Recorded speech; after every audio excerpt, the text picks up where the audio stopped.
I think that is pretty much up now. We will start the session. ये, ये, जिसने join करता होगा वो साथ साथ करते रहेगा और हम सेशन स्टार्ट करते हैं. सो अच्छा, सबसे पहले तुम ये बता दें कि मेरी आवाज़ आपको क्लियर आ रही है.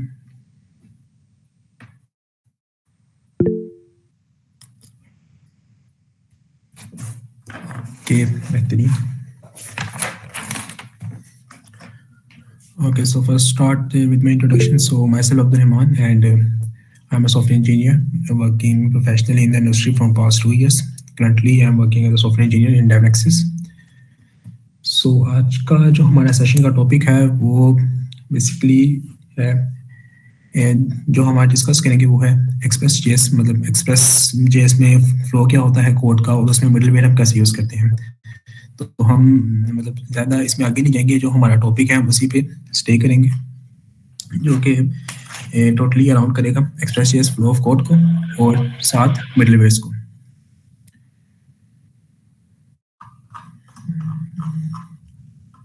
एंड ओके, तो आई थिंक दो स्टूडेंट्स ने हाथ खड़े किए हैं, तो आपका कोई क्वेश्चन है तो भी करें, नहीं तो फिर हम जो भी एंटरटेनमेंट है क्वेश्चन की वो एंड पे करेंगे सेशन के. ये आपने 2 इयर्स कहा या 9 years? 2 years, 2 years.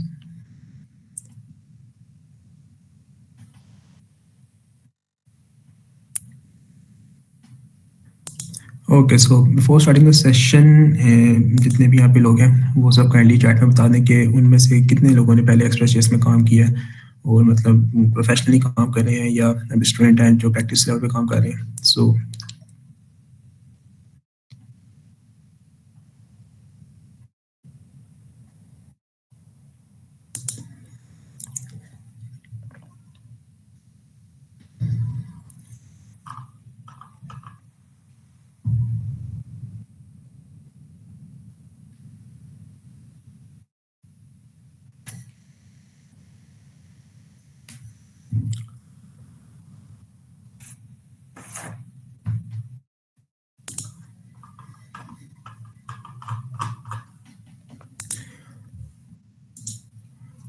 Okay, so almost जितने भी उन सब ने पहले एक्सप्रेस जेएस पे काम किया है. सो हम बेसिकली कोशिश इसमें ये करेंगे जो कन्वेंशनल एक्सप्रेस जेएस के ट्यूटोरियल्स होते हैं यूट्यूब पे उससे थोड़ा सा डिफरेंट रखें सेशन को, जिसमें सिंपल क्लट को हम ना डिस्कस करें. हम थोड़ी सी इन डेप्थ चीज़ों पे बात करें एक्सप्रेस जेएस की, मिडलवेयर्स की. सो इसके साथ हम स्टार्ट करते हैं. So let me share my screen.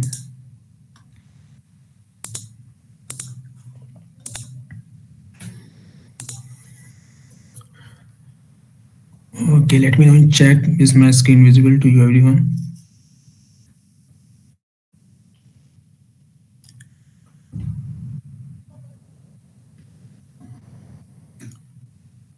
Okay, good. So सबसे पहले बेसिकली जो हमारा सेशन का टॉपिक है वो है एक्सप्रेस जेएस.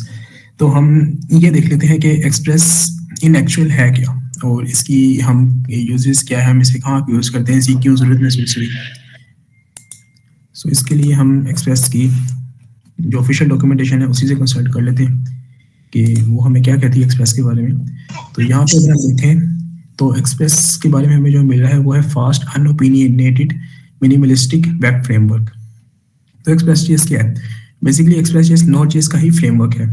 तो आप में से कितने लोगों को नोड जेएस का आइडिया है?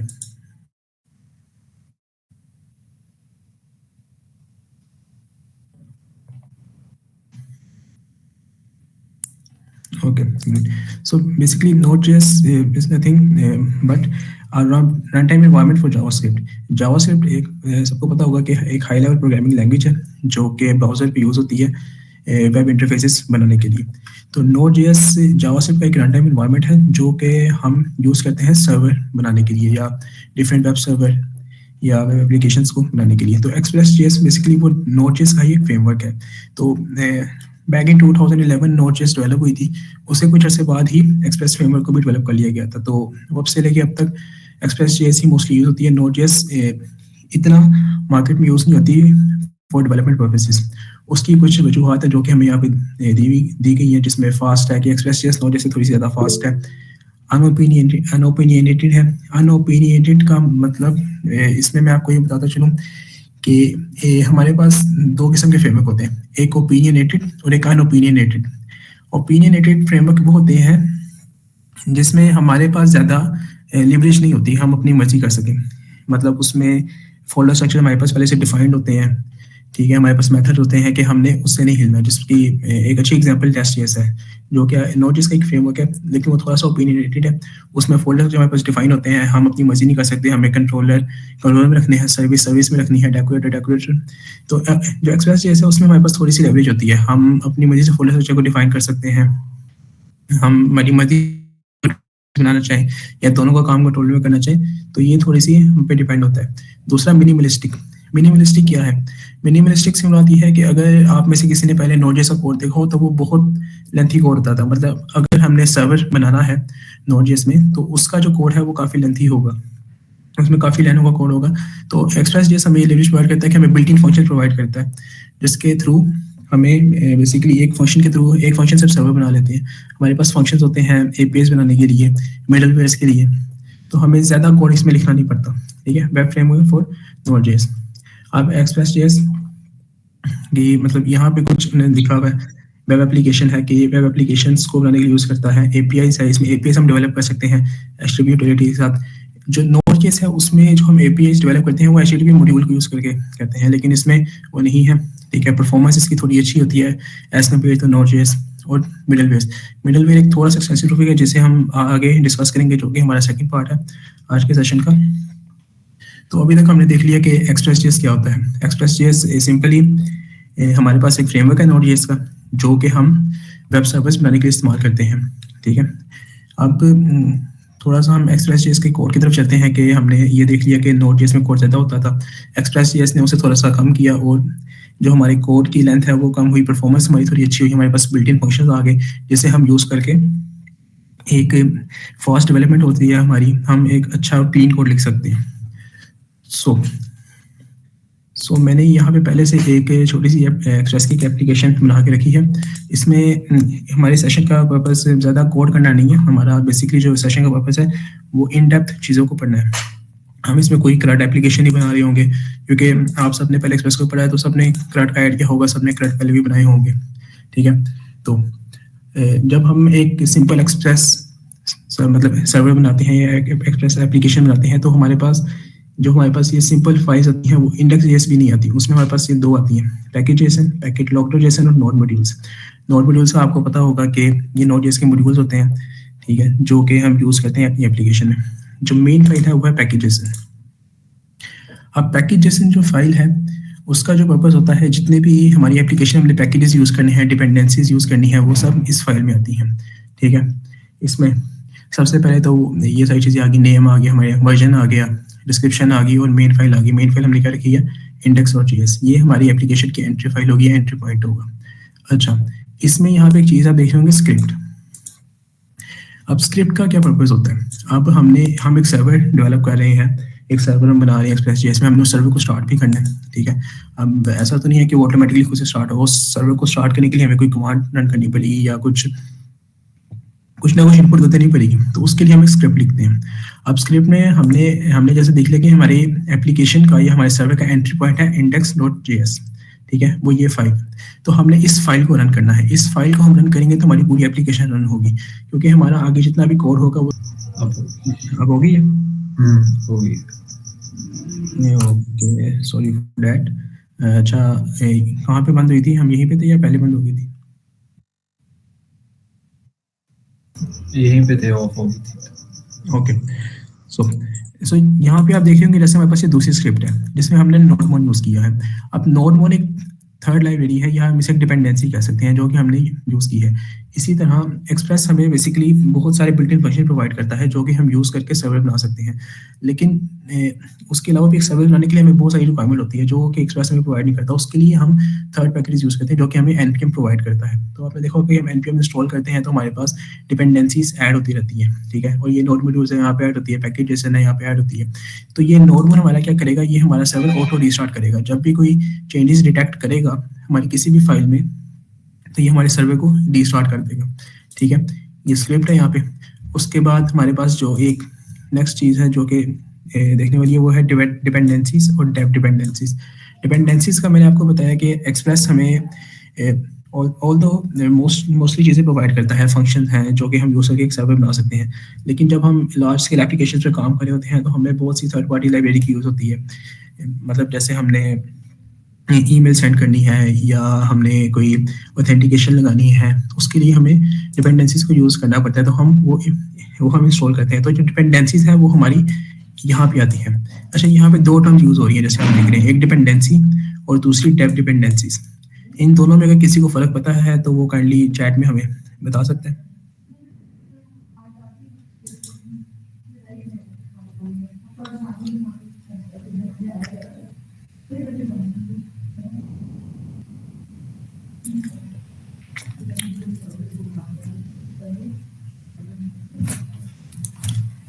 ओके, तो ये फाक ने रिसीव्ड है। तो बेसिकली हमारे पास जो डिपेंडेंसीज हैं वो डेव डिपेंडेंसी है। डेव डिपेंडेंसीज हम वो डिपेंडेंसी है कि जो हमने सिर्फ डेवलपमेंट में यूज़ करनी है, जैसे कि नोड मोड है, ठीक है। अब ये नोड मोड हमें प्रोडक्शन में नहीं चाहिए, क्योंकि वहाँ पे हमने सर्वर को बार बार रीस्टार्ट नहीं करना। एक बार हमने वहाँ पे सर्वर अप कर दिया तो वो चलता रहेगा, तो हमें वहाँ पे बार बार सर्वर को रीस्टार्ट करने की जरूरत नहीं है। इसलिए हमने ये डिपेंडेंसी डेव डिपेंडेंसी में डाली है, ताकि ये जो डिपेंडेंसी है हमारी सर्वर पे इंस्टॉल ना हो। और जो हमें चाहिए कि हमारे एप्लीकेशन के सर्वर में भी जाए, वो डिपेंडेंसीज हम डिपेंडेंसी में डालते हैं, ठीक है। तो ये बेसिकली सारी है पैकेज.json फाइल। उसके बाद जो हमारे एप्लीकेशन का एंट्री पॉइंट है वो है index.js, ठीक है। अभी index.js में मैंने सिंपल सा बॉयलर कोड लिखा हुआ है, जो कि एक मतलब आप कह सकते हैं कि सिंपलेस्ट सर्वर है एक्सप्रेस.js में, जो कि हमने बनाया हुआ है। अच्छा, इसको हम डिटेल में पढ़ते हैं कि ये फाइल क्या कर रही है, मतलब हर लाइन का पर्पस क्या है, हम अभी डिटेल में देखते हैं। तो सबसे पहले दिस लाइन। अच्छा, तो जैसे कि मैंने बताया कि एक्सप्रेस.js एक फ्रेमवर्क है नोड.js का। नोड.js सर्वर बनाने के लिए यूज़ होता है, तो एक्सप्रेस.js भी सर्विस डेवलप करने के लिए यूज़ होता है। अब नोड.js में अगर किसी को आइडिया मतलब पड़ा हो, तो सर्वर्स हम बनाते थे, एक क्रिएट सर्वर का हमारे पास फंक्शन होता था। तो नोड.js में वो पूरा एक फंक्शन लिखते थे, वहाँ से हमारे पास सर्वर क्रिएट होता था। अब एक्सप्रेस.js में हमें सर्वर्स बनाना है तो हम क्या करेंगे, एक्सप्रेस को हम रिक्वायर करेंगे, ठीक है। हमने एक्सप्रेस को रिक्वायर किया कहाँ से, एक्सप्रेस से, ठीक है। अब इस लाइन में हम क्या कर रहे हैं, हम एक एक्सप्रेस का इंस्टेंस बना रहे हैं, जो कि हम स्टोर करवा रहे हैं ऐप में।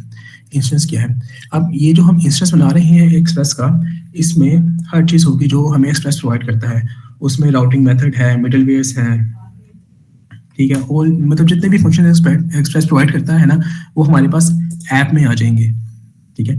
अब ये जो ऐप है ये हमारे पास क्या बन गई है, ये एक एक्सप्रेस का इंस्टेंस बन गई है, जिसमें हमारे पास एक्सप्रेस के सारे फंक्शन मौजूद है, और हम इसे यूज़ करके एक्सप्रेस के साथ वर्किंग कर सकते हैं अब, ठीक है। तो अभी हमारा आगे जितना भी सर्वर चलेगा वो बेसिकली इस ऐप से ही चलेगा, जो कि हमने एक्सप्रेस का इंस्टेंस बना दिया है, ठीक है। अब यहाँ पे जैसे आप देख सकते हैं हमने यूज़ किया है app.use express.json। अच्छा, ये app.use, अब ये यूज़ क्या है, ये यूज़ बेसिकली है, ये एक फंक्शन है जो कि मिडलवेयर को अप्लाई करने के लिए इस्तेमाल होता है, ठीक है। हमने अभी आगे मिडलवेयर को डिटेल में डिस्कस करना है कि मिडलवेयर क्या होते हैं, वो किस तरह यूज़ होते हैं, उनका पर्पस क्या है। अभी के लिए आप इसे इतना याद रख लें कि जो यूज़ है ये मिडलवेयर को इस्तेमाल करने के लिए, अप्लाई करने के लिए इस्तेमाल होता है एक्सप्रेस में, और ये एक्सप्रेस हमें बिल्ट प्रोवाइड करता है, इसलिए हमने ये ऐप से निकाला हुआ है। एक्सप्रेस के इंस्टेंस से हमने एक यूज़ मेथड निकाला है, फंक्शन निकाला है, जो कि मिडलवेयर को अप्लाई करता है। हमने यहाँ पे अपनी एप्लीकेशन में पहला मिडलवेयर लगा दिया है, जिसे हम कहते हैं express.json। ये भी एक एक्सप्रेस का बिल्ट इन फंक्शन है। ये हमारा क्या करेगा, ये बेसिकली हमारे पास मतलब जो भी क्लाइंट से रिक्वेस्ट आएगी, ठीक है। अब रिक्वेस्ट में हमारे पास कुछ तो आ रहा होगा, रिक्वेस्ट हमारे पास खाली तो नहीं हो सकती ना। लेट्स सपोज कोई पोस्ट की रिक्वेस्ट है, अभी हम आगे मेथड भी देखेंगे कौन कौन से होते हैं। हमारे पास पोस्ट की रिक्वेस्ट है। अब पोस्ट की रिक्वेस्ट में मोस्टली हमारे पास बॉडी होती है, बॉडी में डाटा होता है जो कि हमने डेटाबेस में स्टोर करवाना होता है, और उसमें की प्रोसेसिंग करनी होती है, ठीक है। तो ये जो मिडलवेयर है ये हमारी हर क्लाइंट से आने वाली रिक्वेस्ट को देखेगा, और उसके मतलब जो बॉडी में डाटा होगा उसे ये रिक्वेस्ट में रखवा देगा। मतलब जो हमारे पास, अभी मैं आगे दिखाता हूँ रिक्वेस्ट और रिस्पॉन्स क्या होता है। रिक्वेस्ट और बॉडी के अंदर ये उस डाटा को रखवा देगा। अब इसी के साथ हम नेक्स्ट पे आते हैं। अच्छा, उससे पहले ना हम देख लेते हैं कि मेथड कौन से होते हैं रिक्वेस्ट के, ठीक है। हमारे पास बेसिकली रिक्वेस्ट के जो मेन मेथड होते हैं वो ये होते हैं सारे।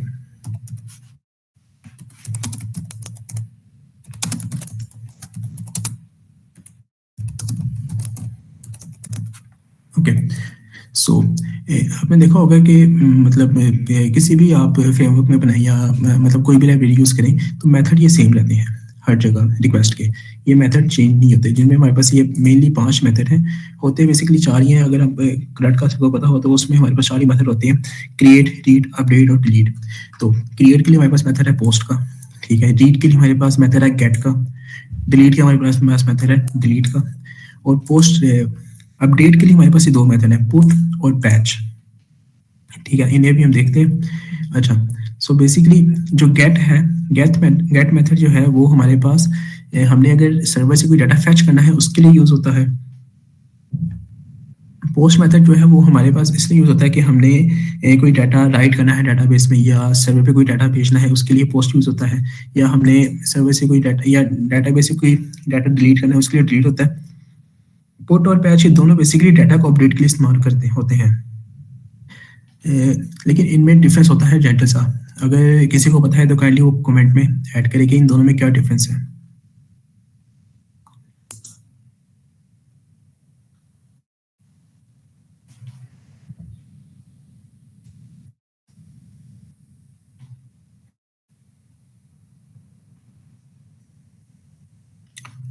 ओके, किसी को वाकई नहीं पता या मुझे कुछ सुन नहीं रहा। ओके, सो आई थिंक एक ही बंदा सुन रहा है जिसे सब कुछ पता है, जो कि सारे आंसर कर रहा है। अच्छा, the main difference between put and patch method is that put replace on the entire resource while patch update only a resource. Okay, put and patch, push replace on resource. Okay, yeah. So basically push जो होता है वो हमारा जो है किसी भी entry को या किसी भी डाटा को रिप्लेस करता है, और जो पैच होता है वो मतलब डाटा में किसी भी एक फील्ड को अपडेट करने के लिए इस्तेमाल होता है या उसे रिप्लेस करता है। तो ये बेसिकली हमारे पास 5 मेथड है रिक्वेस्ट के जो कि हम यूज़ करते हैं। अच्छा, सो यहाँ पे हमने एक मेथड यूज़ किया हुआ है जिसे हम कहते हैं app.get। तो ये बेसिकली गेट का मेथड है जो कि डाटा को फैच करेगा, ठीक है। अच्छा, तो जो हमारे पास ये होता है, ये मेथड होता है ना, ये बेसिकली 2 आर्ग्यूमेंट्स लेता है, ठीक है। पहला आर्ग्यूमेंट आप देख सकते हैं ये पाथ होता है, कि ये इसे हम एंड पॉइंट भी कहते हैं। इसे हम अभी डिटेल में डिस्कस करेंगे कि रिक्वेस्ट के कौन कौन से मेथड होते हैं, और यूआरएल के ऊपर हम अभी डिस्कशन करेंगे। अच्छा, इसे हम कहते हैं पाथ, ठीक है। एक हमारे पास सर्वर पे रिक्वेस्ट आ गई है, अब वो इस पाथ पे जाएगी, ठीक है। अब वो देखेगी कि मैंने किस पाथ पे जाना है, तो उसे यहाँ पे ये पाथ मिलेगा, तो वो इस पाथ पे आ गई। दूसरा हमारे पास एक कॉल बैक फंक्शन होता है। अभी कॉल बैक फंक्शन 2 आर्गुमेंट देते हैं, एक रिक्वेस्ट का, एक रिस्पॉन्स का, ठीक है। अब जैसा कि आपको पता होगा कि जो एक्सप्रेस है वो बेसिकली वर्किंग यही है कि रिक्वेस्ट और रिस्पॉन्स साइकिल होता है। रिक्वेस्ट आती है क्लाइंट से और रिस्पॉन्स आता है सर्वर से, ठीक है।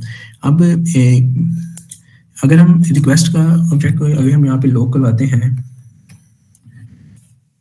ठीक है। अब ये जो रिक्वेस्ट का है ना, ये बेसिकली अपने अंदर एक दुनिया रखता है। इसके अंदर बहुत सारे मेथड होते हैं। अगर हम देखें यहाँ पे,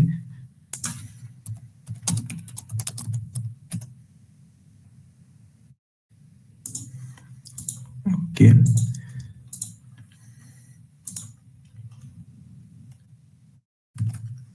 ओके, सो हमने यहाँ पे ये रिक्वेस्ट का मेथड लॉक कराया, तो ये देखेंगे ये कितना बड़ा लॉक है, और हम इसे इसमें अगर हम इसकी प्रॉपर्टीज देखने चाहें तो बहुत टाइम लग जाएगा।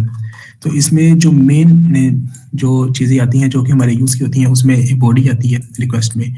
बॉडी में डाटा होता है जो कि क्लाइंट की तरफ से आ रहा होता है, हेडर्स आते हैं, उसमें पैराम्स आते हैं, क्यूरी होती है, इसमें हमारे पास यूआरएल भी होता है, और इसमें हमारे पास और अगर हम देखना चाहें तो रिक्वेस्ट में जैसे यहाँ पे भी देखिए ये सॉकेट आ रही है, हमारे पास सॉकेट का ऑब्जेक्ट है, और इसमें हमारे पास पोर्ट भी आ रही होती है। तो इसे हम देखना चाहिए रिक्वेस्ट एक बहुत ही एक लेंथी ऑब्जेक्ट होता है, लेकिन इसमें जो मेनली हम यूज़ कर रहे होते हैं हमारे पास बॉडी होती है, क्योंकि हमने बेसिकली यहाँ पे जैसे आपको मैंने बताया था कि जो भी डाटा आ रहा होता है फ्रंट एंड से, ये मिडलवेयर क्या करता है, ये उसे रिक्वेस्टेड बॉडी में मैप करवा देता है या उसे रिक्वेस्टेड बॉडी में रखवा देता है, ठीक है। तो इसी तरह प्रैम्स होते हैं। प्रैम्स का अगर आपको आइडिया नहीं है तो बेसिकली वो खैर हम भी आगे डिस्कस करते हैं यूआरएल में, ठीक है। तो ये रिक्वेस्ट है। दूसरा हमारे पास है रिस्पॉन्स। अब जब क्लाइंट से हमारे पास रिक्वेस्ट आ गई है तो हमने उसके ऊपर कुछ प्रोसेसिंग करके मतलब क्लाइंट को रिस्पॉन्स भी तो भेजा ना सर्वर ने। तो रिस्पॉन्स जो है बेसिकली वो क्या करता है, रिक्वेस्ट के ऊपर प्रोसेसिंग करता है। जो भी हमारे पास बिजनेस लॉजिक लिखी हुई है हमारी सर्विस में या हमारे कंट्रोलर में, वो उसके अकॉर्डिंग प्रोसेसिंग करता है और एंड पे उस प्रोसेसिंग करके वो रिस्पॉन्स जो है वो क्लाइंट को वापस भेजता है। तो इस तरह एक रिक्वेस्ट और रिस्पॉन्स साइकिल कंप्लीट होता है। ठीक है, अब यहाँ पे जैसे इसने कंसोल किया दूसरे बाद में ये सेंड कर दिया रिस्पॉन्स और सेंड, और ये साथ मैसेज सेंड कर दिया और हमारे पास रिस्पॉन्स में ये मैसेज आ गया है साथ स्टेटस कोड 200। अब 200 स्टेटस कोड का मतलब होता है कि सर्वर से सक्सेसफुली रिस्पॉन्स आ गया है या ये रिक्वेस्ट सक्सेसफुल हुई है। 200। अब इसी तरह स्टेटस कोड हमारे पास 200 की लाइन में होते हैं, 300 की सीरीज में होते हैं, 400 की सीरीज में होते हैं, 500 की सीरीज में होते हैं। ये आपने खुद पढ़ना है कि इनमें डिफरेंस क्या है कि 200 स्टेटस कोड की सीरीज क्यों यूज होती है, 300 की क्यों यूज होती है, 400 और 500 की क्यों यूज होती है। ठीक है, अच्छा हमारे पास ये मेथड्स भी हो गए और ये भी हो गया। अब लास्ट में बेसिकली आप एक फंक्शन देख रहे हैं, ये सबसे इंपॉर्टेंट है। जैसा कि मैंने आपको पहले भी बताया है कि Node.js में सर्वर जो होता है वो क्रिएट होता है क्रिएट सर्वर के फंक्शन से, जो मेथड होता है उसमें हम अपना कोड लिखते हैं और हम अपना एक सर्वर क्रिएट करते हैं। लेकिन एक्सप्रेस ने हमारे लिए काम आसान कर दिया, सिंपल है। हमने क्या करना है, हमें एक्सप्रेस एक फंक्शन प्रोवाइड करता है लिसन का, ठीक है, और ये दो आर्गुमेंट लेता है। First is port and second is a call back function. Port को भी हम डिटेल में डिस्कस करते हैं कि ये क्या होती है। अच्छा, तो लिसन जो है बिहाइंड द सीन इसकी क्या वर्किंग होती है, ये बेसिकली बिहाइंड द सीन इसकी वर्किंग वही होती है जो Node.js में होती है। क्रिएट सर्वर का फंक्शन इसके बैकएंड पे इंप्लीमेंट हो रहा होता है। तो जब हम ऐप डॉट लिसन करते हैं तो ये बिहाइंड द सीन वही मेथड को इंप्लीमेंट करता है। उसमें हमारे पास आर्गुमेंट जाती है पोर्ट, ठीक है। तो ये देखता है कि ये इस पोर्ट पे सर्वर को स्टार्ट करता है, मतलब हमने यहाँ पे 3000 दी हुई है, 3001 भी हो सकती है, 3002 भी हो सकती है, 8000 भी हो सकती है, पोर्ट कोई भी हो सकती है। तो उस पोर्ट पे सर्वर को स्टार्ट करता है और जब स्टार्ट हो जाता है उसके बाद ही कॉल बैक फंक्शन कॉल करता है। तो जब सर्वर स्टार्ट हो जाता है तो हमारे पास एक कॉल बैक फंक्शन कॉल होता है जिसमें हमारे पास मैसेज आ जाता है कि सर्वर रनिंग ऑन पोर्ट, मतलब दिस यूआरएल पे सर्वर हमारा रन कर रहा है। अब हम इस यूआरएल को जब भी अपने ब्राउजर पे ऐड करेंगे या डालेंगे तो हमारा रिक्वेस्ट जो है वो इस सर्वर पे आ जाएगी। तो बेसिकली ये एक सिंपल एक्सप्रेस का फ्लो हो गया, ठीक है। अच्छा, अब इसमें जो हमारे पास एक चीज़ रह गई है वो है यूआरएल, ठीक है। इसे हम थोड़ा सा डिस्कस कर लेते हैं कि ये इसकी क्या वर्किंग होती है, ये किस तरह से वर्क करता है।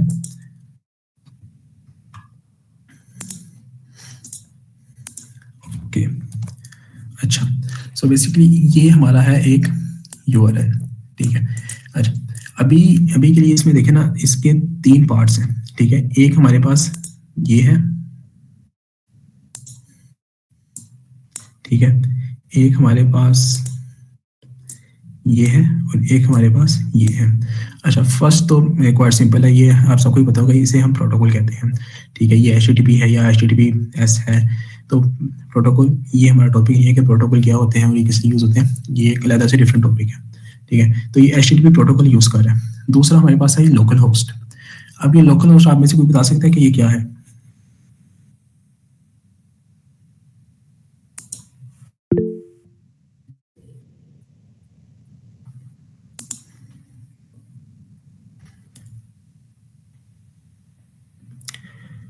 डमी सर्वर,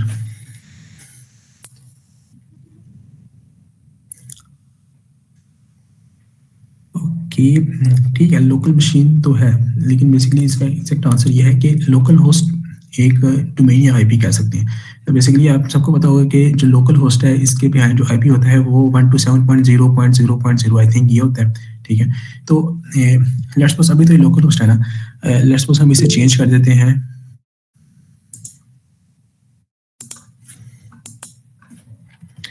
इसे हम चेंज कर देते हैं डेव वीकेंड से, ठीक है। अब ये हमारे पास एक डोमेन है, ठीक है, और हर डोमेन के पीछे आपको पता है एक आईपी होता है, ठीक है। तो ये हमारे पास पोर्ट है इसकी। अब बेसिकली होता क्या है, तो जब भी लेट्स सपोज मैंने यहाँ से ये रिक्वेस्ट सेंड की, ठीक है, अभी तो ये लोकल होस्ट है, या लेट्स सपोज मैं ये लोकल होस्ट को हटा के यहाँ पे google.com कर देता तो क्या होता। अब इसने प्रोटोकॉल को देख लिया, मेरे पास HTTP है या HTTPS होगा, सिक्योर प्रोटोकॉल। उसके बाद ये देखिएगा कि डोमेन, अब वो DNS सर्वर वो एक अलग टॉपिक है, उस पर हम नहीं जाएंगे। तो वो बेसिकली आईपी को देखेगा, इसके बिहाइंड जो आईपी होगा वो उस आईपी के ऊपर वो रिक्वेस्ट लेके जाएगा। अब वो आईपी पे सर्वर कहाँ पे होस्टेड है वो हमें नहीं पता, वो कहीं पे भी हो सकता है। वहाँ पे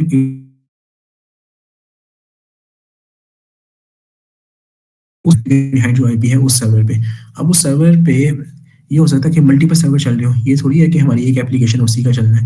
एक सर्वर पे 10 सर्वर भी चल सकते हैं या 10 वेब एप्लीकेशन भी चली हो सकती है। तो अब वहाँ पे इसे आप ऐसे देखें कि ये बेसिकली एक बिल्डिंग है।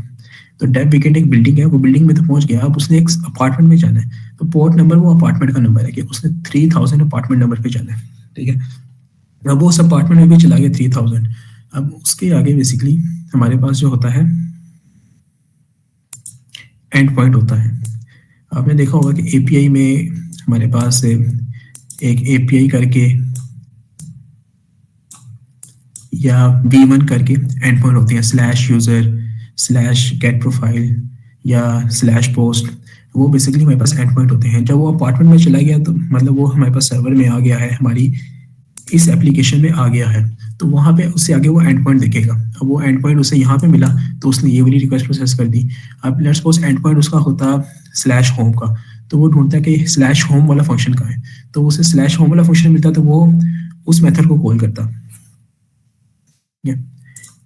तो इस तरह से बेसिकली ये यूआरएल वर्क करता है। और इस रिक्वेस्ट के साथ आपके साथ बॉडी में जैसे आपको मैं है हेडर्स जाते हैं, कुकीज जाती हैं, बॉडी में डाटा जाता है, और ये सारा हम यहाँ पे रिक्वेस्ट से निकाल सकते हैं। सो this is a simple express server.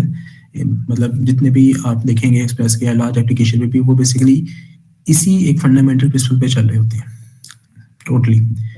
Okay, सो यहाँ तक अगर किसी का कोई क्वेश्चन है तो वो काइंडली कर लें, फिर हम नेक्स्ट मूव करते हैं।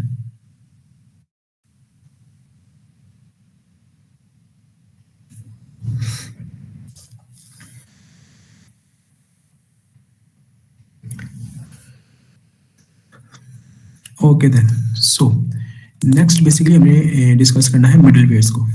तो हमने अभी तक देख लिया है कि एक्सप्रेस का फ्लो क्या होता है। एक्सप्रेस मतलब हमने एक एक्सप्रेस के सर्वर पे रिक्वेस्ट की है, वो किस तरह से एक सर्वर पे आती है और किस तरह से वो रिक्वेस्ट रिस्पॉन्स साइकिल चलता है और हमारे पास रिस्पॉन्स में डाटा आता है। एक्सप्रेस में एक बहुत इंपॉर्टेंट कॉन्सेप्ट होता है जिसे हम कहते हैं मिडलवेयर्स। और आपने ये कभी सुना भी होगा कि हम एक्सप्रेस को चेन ऑफ मिडलवेयर्स कहते हैं। वो हम क्यों कहते हैं या और मिडलवेयर क्या होते हैं हम अभी देखते हैं। ओके ओके,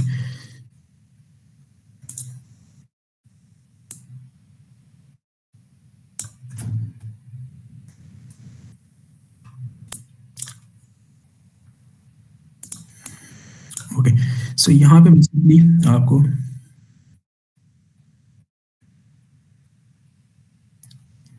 ओके ये आपने एक एग्जांपल दी है मिडल वेयर जाने से पहले मिलके जाना। Okay, so basically middlewares यहाँ पे आपको नजर आ रहा है कि क्लाइंट और ये सर्वर है और इनके दरमियान हमने कम्युनिकेशन करानी है।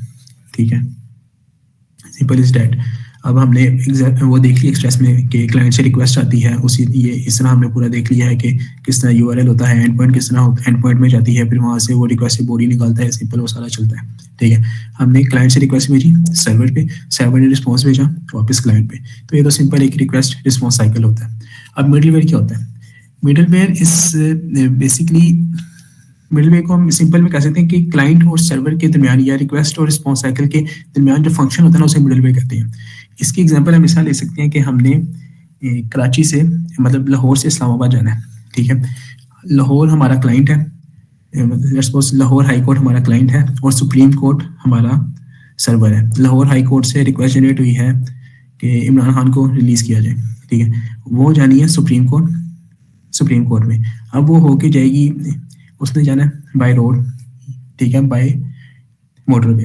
ठीक है, अब वो रिक्वेस्ट लेके निकले लाहौर हाई कोर्ट से, रास्ते में उसे टोल प्लाजा पे चेकिंग करानी पड़ेगी। तो वो हमारा पहला मिडलवेयर हो गया।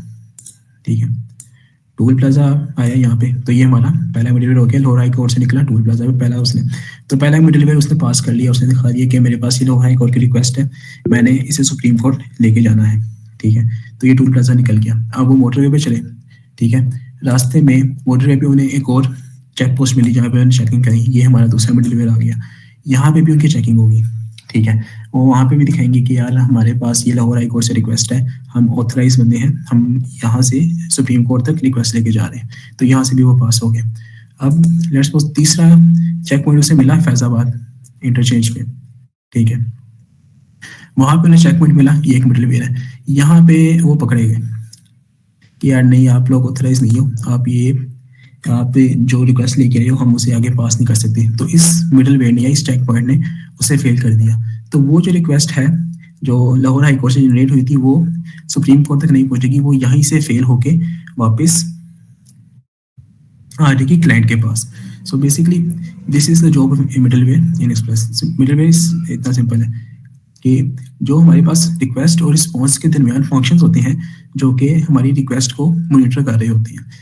मतलब कोई भी हमारी कंडीशन फेल हुई तो वहीं पे रिक्वेस्ट को रोक के वापस भेज देते हैं या एरर थ्रो कर देते हैं, ठीक है।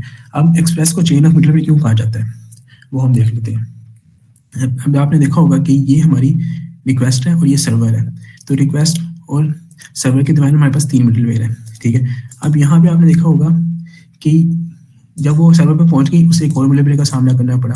अब ये जो मेथड है ना बेसिकली ये भी एक फंक्शन है जिसे हम मिडलवेयर कह सकते हैं, ठीक है।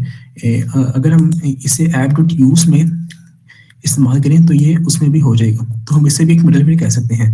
तो इसमें आप देख सकते हैं कि एक्सप्रेस में बेसिकली हर चीज़ ही मिडलवेयर है, हर फंक्शन एक मिडलवेयर है, जिस वजह से हम एक्सप्रेस को चेन ऑफ मिडलवेयर कहते हैं कि वो एक आर्किटेक्चर या एक लेयर ऑफ मिडलवेयर है जिसमें से हर रिक्वेस्ट गुजर रही है, हर लेयर में से एक रिक्वेस्ट गुजर रही है, किसी एक में भी फेल हुई वो वहाँ से डिवर्ट हो जाएगी, ठीक है। तो हम मिडलवेयर की थोड़ी सी यहाँ पे प्रैक्टिकली देख लेते हैं कि मिडलवेयर यूज कैसे होते हैं।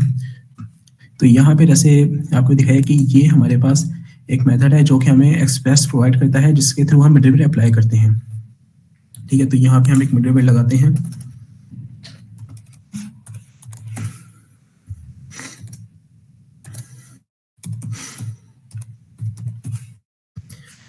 तो जैसे आपको पता है कि ये जो मेथड है ये 2 पैरामीटर लेता है, ठीक है, पहला पाथ और दूसरा एक कॉल बैक फंक्शन, ठीक है। अब हम इसे एक करना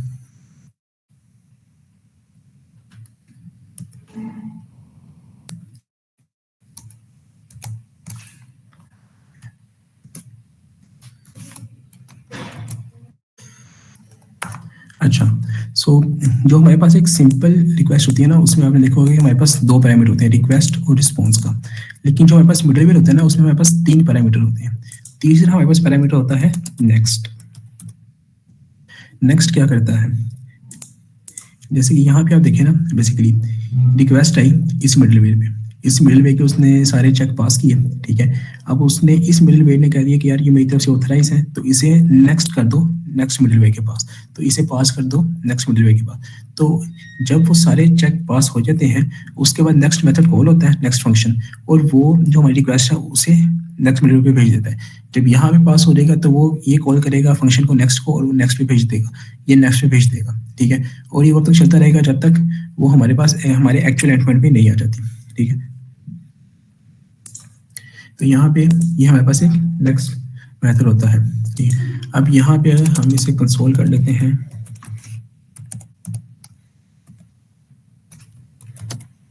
मिडलवेयर 1, ठीक है, और हमने कॉल कर दिया नेक्स्ट मेथड, ठीक है।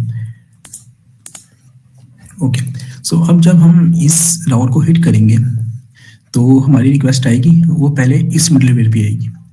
ये मिडलवेयर क्या करेगा, वो देखेगा कि उसके अंदर हमारे पास उस रिक्वेस्ट में कोई डाटा आ रहा है, अगर तो डाटा आ रहा होगा तो वो उसे रखवा देगा रिक्वेस्ट डॉट बॉडी के अंदर, ठीक है।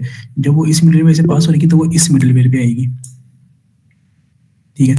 इस मिडलवेयर पे क्या होगा, वो पहले कंसोल करेगी, ठीक है, उसके बाद वो नेक्स्ट पास कर देगा, नेक्स्ट जब वो इस मिडलवेयर से निकलेगी तो फिर वो यहाँ पे आएगी। तो इसे हम टेस्ट करके देख लेते हैं अभी।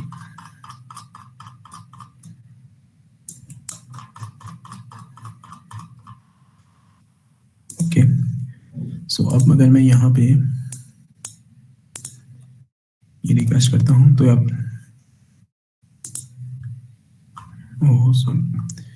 ये हमने कमेंट नहीं किया।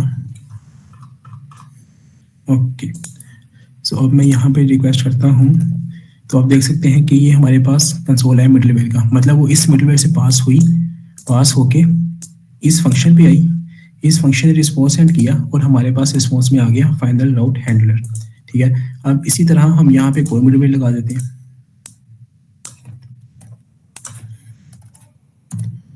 इसे हम कह देते हैं मिडलवेयर 2। यहाँ पे हम दोबारा रिक्वेस्ट करते हैं, तो हमारे पास पहले इस मिडलवेयर से पास हुई, फिर इस मिडलवेयर ने पास करके नेक्स्ट किया तो ये इस मिडलवेयर पे आई, इस मिडलवेयर ने पास करके नेक्स्ट किया तो ये यहाँ पे इस मेथड पे आई जिसने हमारा रिस्पॉन्स सेंड कर दिया फाइनल राउट हैंडलर। अच्छा, लेट्स सपोज हम यहाँ से ये नेक्स्ट मेथड जो है ये इसे हम कमेंट कर देते हैं। ठीक है, अब हमारे पास मिडलवेयर पे आई है लेकिन हमने नेक्स्ट मेथड को कमेंट कर दिया है, तो इस सिनेरियो में क्या होगा? Anyone in the comments?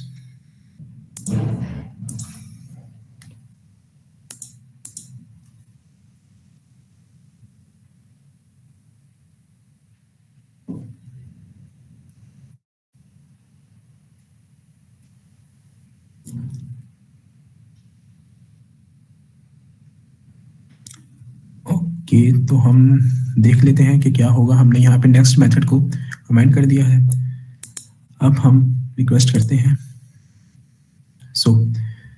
अच्छा, तो यहाँ पे आप देख सकते हैं कि मिडलवेयर 1 तो कॉल हो गया, ठीक है, उसका हमारे पास यहाँ पे कंसोल आ गया, लेकिन हमारे पास रिस्पॉन्स नहीं आ रहा, रिक्वेस्ट हमारी अभी भी पेंडिंग में है। उसकी वजह क्या है? उसकी वजह ये है कि हमने नेक्स्ट मेथड को यहाँ से हटा दिया। अब इस चेक पॉइंट ने या इस मिडलवेयर ने रिक्वेस्ट को अपने पास रोक लिया, ना वो एरर थ्रो कर रहा है ना वो रिक्वेस्ट को आगे भेज रहा है, जिसकी वजह से आप देख सकते हैं यहाँ पे हमारे पास वो रिक्वेस्ट हमारी पेंडिंग नहीं है। ठीक है, अब मिडलवेयर ने यहाँ पे तो रिक्वेस्ट को रोक लिया कि हमने नेक्स्ट को कमेंट किया है, अब यहाँ पे ना वो एरर थ्रो कर रहा है। अगर वो एरर थ्रो करता तो हमारे पास एरर आ जाता है कि यार रिक्वेस्ट को मिडलवेयर ने एरर थ्रो कर दिया कि ये अनऑथराइज है या कोई भी इशू है, जो भी इसमें इशू है। हम यहाँ पे नेक्स्ट कमेंट हो गया लेकिन वो आगे पास नहीं हो रहा। अब लेट्स सपोज हम नेक्स्ट को करके फिर करते हैं तो अब ये प्रोसेस हो जाएगी। So this is simple middlewares. So इस तरह से मिडलवेयर हमारा काम करता है। अच्छा, अब मिडलवेयर तो हमने देख लिया कि क्या होता है और ये इसकी वर्किंग किस तरह से होती है। इसमें भी तो किसी को कोई क्वेश्चन है तो काइंडली पूछ ले।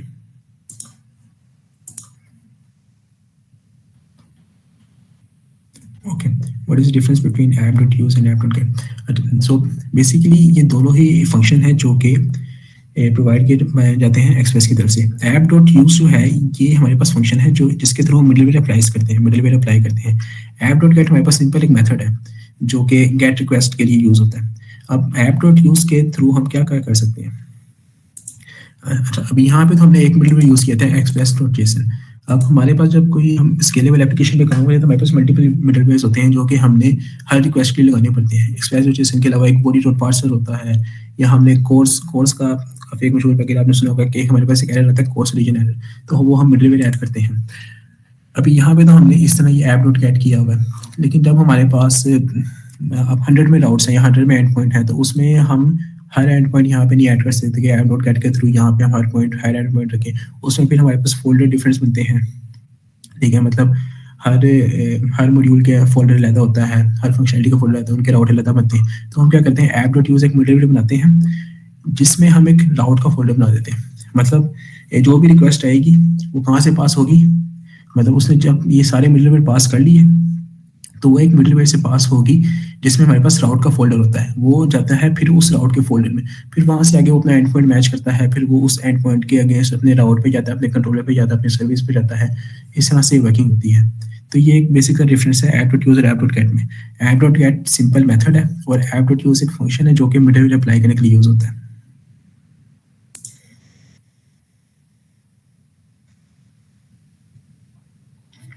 ओके, अच्छा, अभी तो हमने सिंपल देख लिया कि मिडलवेयर क्या होता है और ये इस तरह से होता है।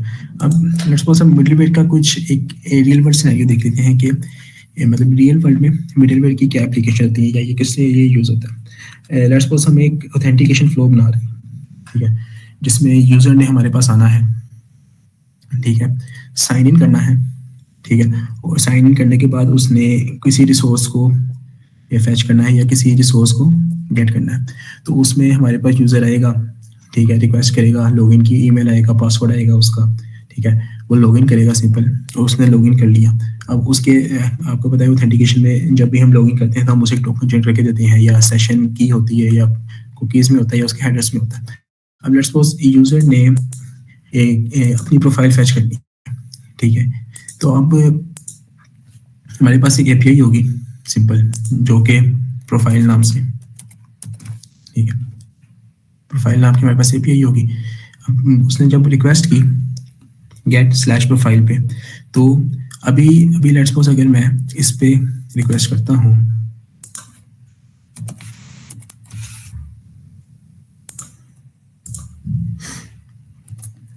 तो मैं ये एक्सेस कर सकता हूँ, ठीक है, क्योंकि ये एक पब्लिक एंड पॉइंट है और इसे कोई भी एक्सेस कर सकता है। इस पर कोई ऐसा रिस्ट्रिक्शन नहीं लगी है, इस पर कोई सिक्योरिटी हमने नहीं लगाई हुई। मतलब किसी को भी हम अगर एंड पॉइंट एक्सपोज हो जाता है प्रोफाइल का, तो प्रोफाइल में अच्छा, इसमें दो चीज़ें मैं मिस कर गया, वो मैं इसे मैं आपको ऐड कर देता हूँ। एक होता है प्रैम्स और एक क्यूरी। ये जो हमने यूआरएल यहाँ पर डिस्कस किया था, ओके, इसमें दो चीज़ें होती हैं, एक होती है प्रैम्स और दूसरी होती है क्यूरी। उसमें हम यहीं पे प्रैम्स और क्यूरी, अब प्रैम्स क्या होते हैं और क्यूरी क्या होती है, ये बेसिकली यूआरएल के पार्ट होते हैं, जो कि आप इस कह सकते हैं मेटा डाटा या एक्स्ट्रा इन्फॉर्मेशन होती है, जो कि हम यूआरएल में ऐड करते हैं फर्दर प्रोसेसिंग के लिए। अब ये हमारे पास रिक्वेस्ट का ऑब्जेक्ट है, ठीक है, ये हमारे पास बॉडी के अलावा दो बहुत मेन चीज़ें हमें देता है। एक होता है रिक्वेस्ट डॉट पैराम्स। अब हमने यहाँ पे पैराम्स पास करने हैं, तो हम कैसे करेंगे, ठीक है, पहले तो हम यहाँ देख लेते हैं पैराम्स को यहाँ पे रिसीव कैसे करेंगे। ठीक है, हमने क्या किया, आईडी एक पैराम है और ये डायनामिक होगा, ठीक है, ये ऐसे नहीं है कि मतलब आईडी मैंने रखा है तो ये आईडी ही रहेगा। मतलब अगर मैं यहाँ पे 1 पास करता हूँ,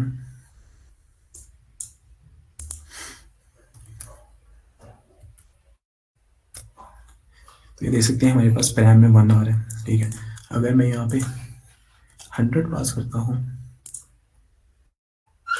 तो पैराम में 100 आ जाएगा, क्योंकि ये डायनामिक है, ये हार्ड कोड नहीं है। पैराम हम इसलिए पास करते हैं क्योंकि हमें सम टाइम डायनामिक की वैल्यू चाहिए होती है यूआरएल में। वो क्यों चाहिए होती है, हमने किसी आईडी के अगेंस्ट या किसी भी वैल्यू के अगेंस्ट कोई डाटा फैच करना होता है और वो डायनामिक होता है, इस वजह से हम पैराम ऐड करते हैं।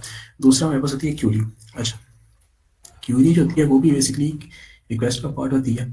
अब रिक्वेस्ट में अगर मैं यहाँ पे कर दूँ डॉट क्यूरी, ठीक है, अब ये क्या करेगा, क्यूरी को लॉक करेगा।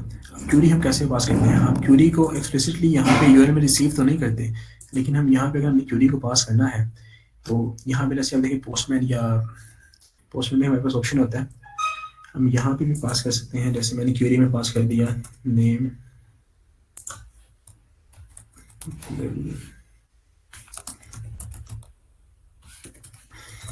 ठीक है। अच्छा, ये होगी क्यूरी। आपने कभी देखा होगा कि मतलब यूट्यूब पे या किसी भी एप्लीकेशन पे जो भी हमारा एंड पॉइंट होता है या हमारा डाउट होता है उसकी आगे क्वेश्चन मार्क के अगेंस्ट एक वैल्यू पास हुई है, तो उसे हम क्यूरी कहते हैं। अब मैं जब ये सेंड करूँगा, ओके ओके ओके, चलिए ये 100 हमने हटाना है यहाँ से,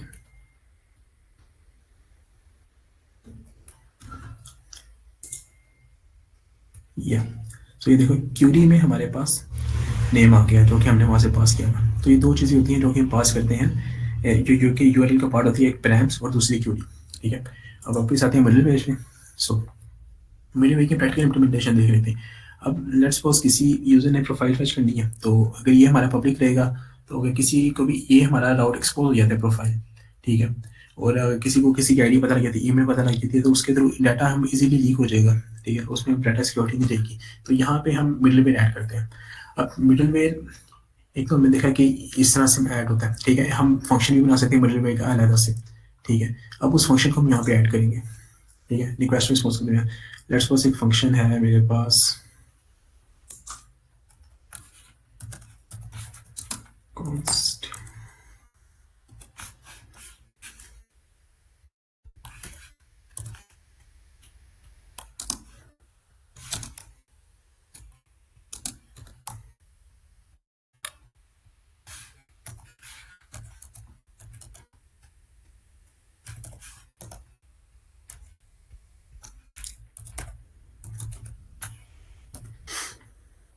कि ये मिडिलवेयर का मेरे पास एक फंक्शन है, ये मैं यहाँ पे यूज़ कर लेता हूँ, ठीक है। अच्छा, अब हम ना बेसिकली इसे रन करके देखते हैं होता क्या है।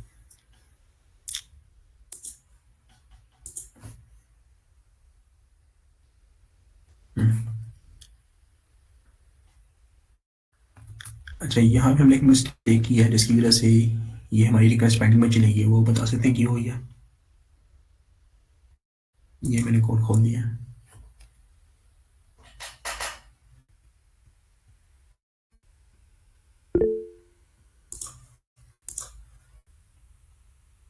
जी बिल्कुल। सो हमने यहाँ पे नेक्स्ट का फंक्शन नहीं खोल किया जिसकी वजह से रिक्वेस्ट पेंडिंग में चली गई और वो आगे पास ही निकाला। तो हम यहाँ पे नेक्स्ट का फंक्शन कॉल कर देते हैं।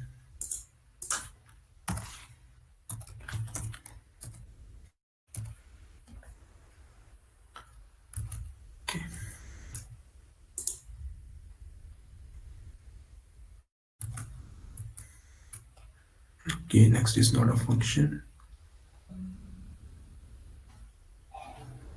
अब ये हमने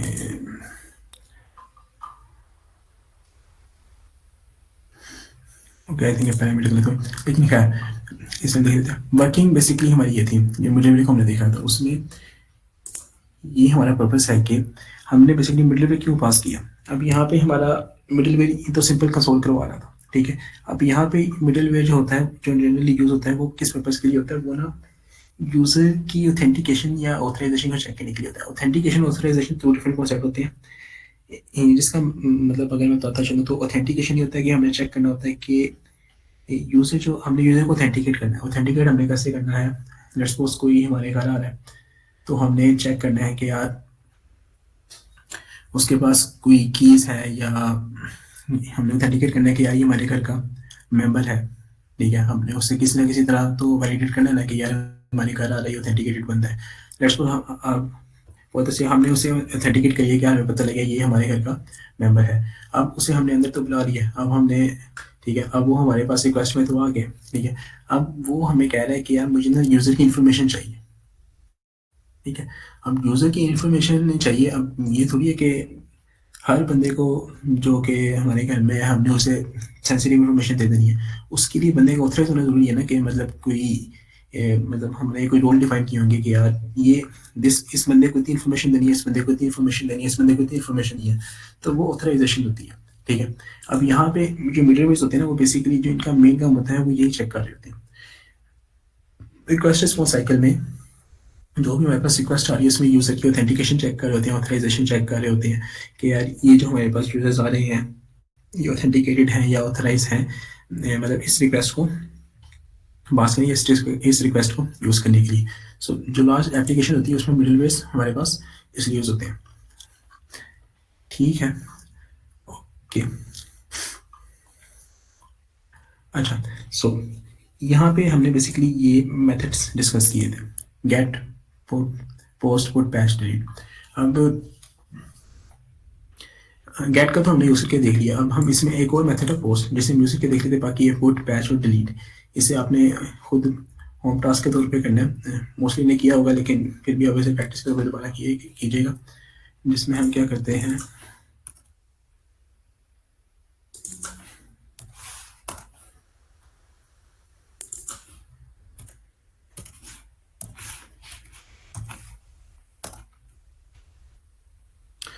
okay.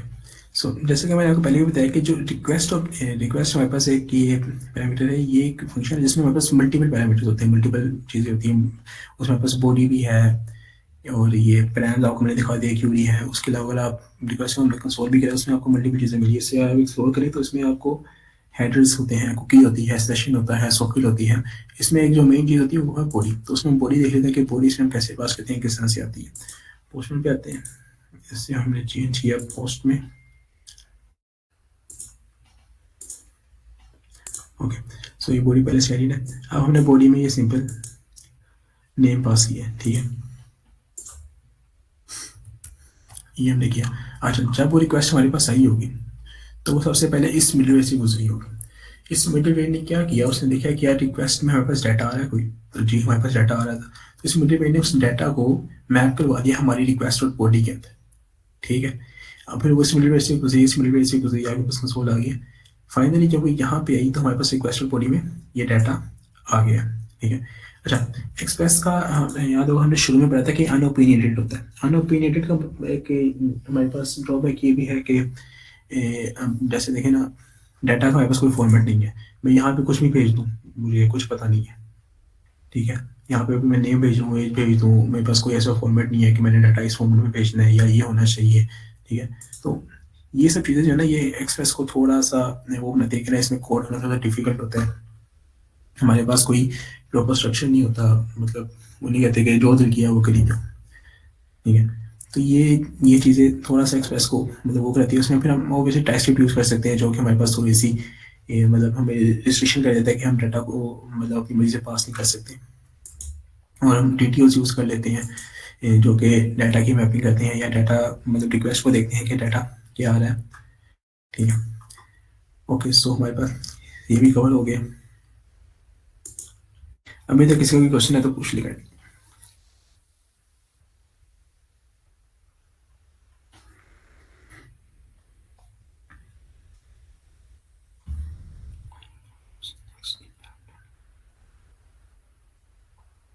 What down middleware anyone?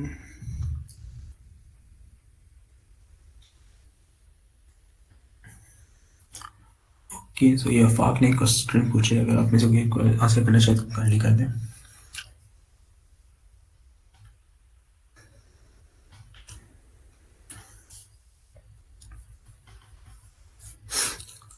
Okay, so basically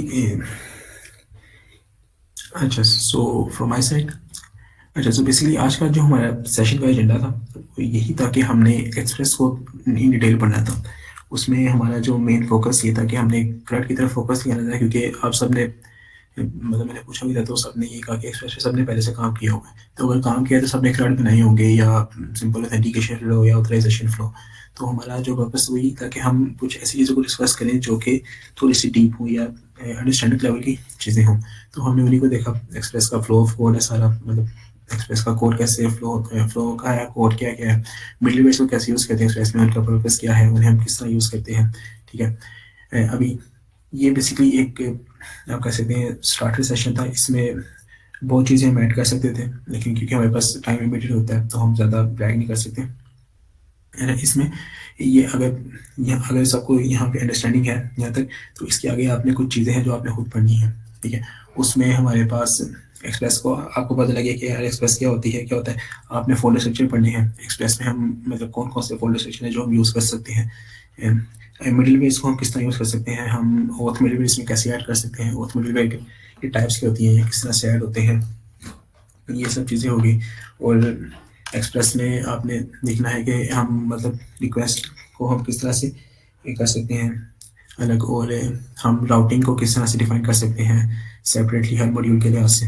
तो ये कुछ चीज़ें हैं जो कि मतलब फ्लो तो सिंपल यही रहेगा। आप किसी भी एक्सप्रेस की एप्लीकेशन में काम करें तो हमारे पास कोड का फ्लो सिंपल ये रहेगा, और इससे कुछ अच्छी बड़ी छोटी चीज़ें नहीं है कि एक चीज़ इसमें जो बायोलॉजी के साथ डाटाबेस, तो वो आई थिंक पहले भी सेशन हो चुका है, और वो आप खुद भी ऐड में ऐड कर सकते हैं, डाटाबेस आप इसमें ऐड करके एक प्रॉपर क्रेड बना सकते हैं। लेकिन जो आपने इसमें मज़ीद चीज़ें पढ़नी है वो यही है कि आपने फोल्डर सिस्टम को देखना है, कंट्रोलर या सर्विसेज को किस तरह यूज़ करते हैं, लॉग्स किस तरह यूज़ करते हैं, मिडलवेयर को हम इफेक्टिवली या हैंडलिंग एक टॉपिक है वो आपने पढ़ना है।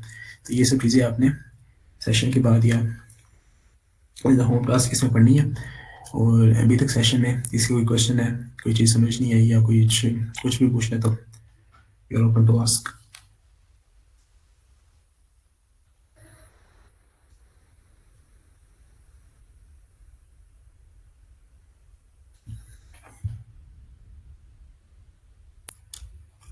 ओके, अगर सब कुछ समझ आ गया तो मुझसे पूछ ले यार कुछ।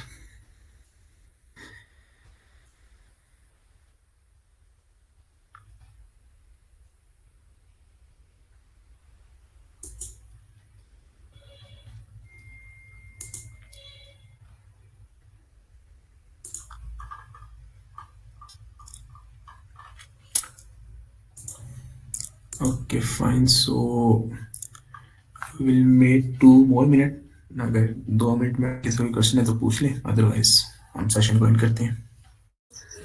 अच्छा, एक छोटी सी अनाउंसमेंट है। सैटरडे को फुल स्टैक इंटीग्रेशन का सेशन है जो कि उसामा सरफराज ने देना है। He is a software engineer at Maverick. तो होपफुली कि आप सब ज्वाइन करेंगे और जितने लोगों के साथ शेयर हो सकता है अपने पर्सनल ग्रुप्स में या अपने यूनिवर्सिटी के ग्रुप्स में, तो काइंडली वहाँ भी शेयर कर दिया करें ताकि ऑडियंस उसी हिसाब से आ जाए। Thank you so much. इसमें मैं एक एडिशन करता चलूँ। अब्दुल मोइस ने कहा कि आपको पहले भी पता होगा, ये एक हमारी सीरीज ऑफ सेशन चल रही है जिसमें हमने स्टार फंडामेंटल से किया था। अभी हम थोड़ा सा ऑन स्टैक पे हैं। नेक्स्ट वीक भी हमारी सेशन होगी जो कि थोड़े से रिलेटेड होगी इंटरव्यू परस्पेक्टिव से। सो आप ज्वाइन करें, इसमें बेसिकली फ़ायदा आपका ही है, क्योंकि हम कोशिश ये कर रहे हैं कि हम जो कन्वेंशनल एक यूट्यूब पे ट्यूटोरियल्स होते हैं या बेसिक जो आपको दर्जनों ट्यूटोरियल मिल जाएंगे, आप देखेंगे करंट कैसे बनता है, ये वो हम उन्हें कवर नहीं करना चाह रहे। हम बेसिकली वो चीज़ें जो कि रियली हेल्पफुल हैं या वैल्यूएबल हैं, जो कि आपको इंटरव्यू में हेल्प कर सकते हैं या आपको डेवलपमेंट में या अपने करियर में हेल्प कर सकते हैं, हम उन्हें ऐड करना चाह रहे हैं। जैसे पास में अभी बस वैसे में का सेशन हुआ था, तो उसमें भी कुछ इंटरव्यू रिलेटेड क्वेश्चन कैटल हुए थे। आगे हमारे पास जो इस वीक में 2 सेशन है, एक सैटरडे को एक संडे को है। दोनों बहुत सीनियर हमारे इंजीनियर्स हैं, वो देंगे। एक जैसे तो एक इंटीग्रेशन पे आते हैं तैयार, दूसरा नेक्स्ट डे से टाइपस्क्रिप्ट पे है, तो वो भी ज्वाइन कीजिएगा। एंड नेक्स्ट वीक भी इसी तरह चलेंगे। इसके रिलेटेड अगर और भी कोई क्वेश्चन है तो पूछिए, अदरवाइज हम एंड करते हैं। बाकी यूट्यूब पे जो प्रीवियस सेशन है वो भी अपलोडेड हैं, तो आप वो भी किसी, अगर कोई आपके साथ कनेक्ट होता है जिसको ये चीज़ें गो थ्रू करने की ज़रूरत है, तो आप उसके साथ वो प्रॉपर लिंक शेयर कर सकते हैं। क्योंकि अब ये प्रॉपर एक सीरीज़ बन गई है, तो दोबारा एक चीज़ पे तो नहीं डिस्कस किया जाएगा ना। तो नेक्स्ट इंशाल्लाह जब भी सीरीज़ होगी तो हम इंशाल्लाह नेक्स्ट टॉपिक्स पे मूव करेंगे। तब तक के लिए ये आप कह लें, नोट्स भी कह लें और रिकॉर्डिंग सारे उसी के रिलेटेड ही है। कहाँ से मिलेगा यार? डेव वीकेंड्स के पेजेस पे भी शेयर हुआ है, इंस्टा पे, लिंक्डइन पे और ग्रुप्स में भी शेयर होता है। मैं आपके साथ शेयर कर देता हूँ चैट बॉक्स में भी।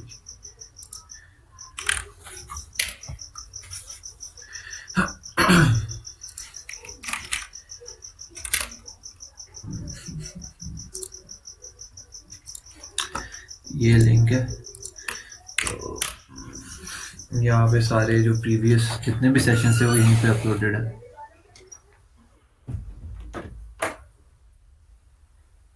और इसके अलावा आई गेस ठीक है भाई, रैप अप करें फिर। Okay, then that is pretty much up. Thank you everyone for joining the session. React का ट्यूटोरियल हमारा सेशन ट्यूसडे को हुआ था, एसएन भाई ने दिया था, वो मैंने अपलोड कर दिया। तो वो भी, उसका लिंक वगैरह भी ग्रुप्स में शेयर हो जाएगा। लेकिन आप यहाँ यूट्यूब का लिंक आपके साथ शेयर किया है चैनल का, तो आप यहाँ से जाके भी देख सकते हो। डीप डाइव इनटू रिएक्ट है टॉपिक का नाम।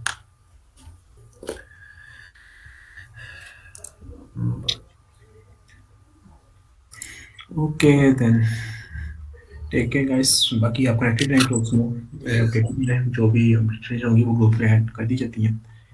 And take care of yourselves. अल्लाह हाफिज़। ओके, अल्लाह हाफिज़।